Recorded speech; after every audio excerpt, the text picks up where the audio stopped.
A blinking yellow light on your Rogers or Xfinity modem typically indicates an upstream issue, specifically related to the signal-to-noise ratio, or SNR. This means your modem is struggling to send data back to your internet provider. The yellow light, often labeled US for upstream, will blink when connectivity is affected. SNR measures the strength of your signal compared to background noise. Ideally, SNR levels should be between 30 and 40 decibels. When the SNR drops below 25 dB, the yellow light blinks, causing connectivity problems.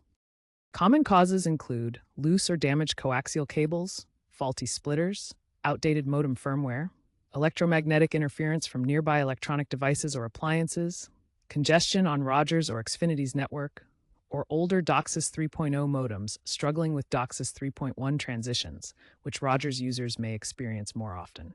Start by checking all cable connections, ensuring they are tight and undamaged. Also, identify and eliminate any potential sources of EMI, such as nearby electronic devices or appliances. Begin with a simple power cycle.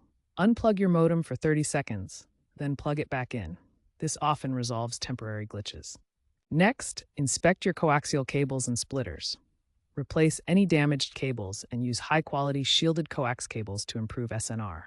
If you have multiple splitters, reduce them to a minimum, ideally no more than 2 to 3. Ensure your modem's firmware is up to date.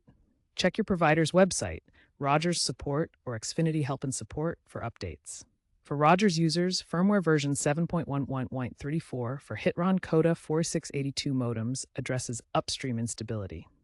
Xfinity users should look for Eris XB8 firmware version 1.2.3. If the issue persists, use provider-specific tools like the Rogers app for real-time SNR monitoring or the Xfinity XFi app for automated reboot sequences. If self-troubleshooting fails, contact Rogers at 188-ROGERS-1 or Xfinity at 1-800-XFINITY for professional assistance, as the problem might be on their end.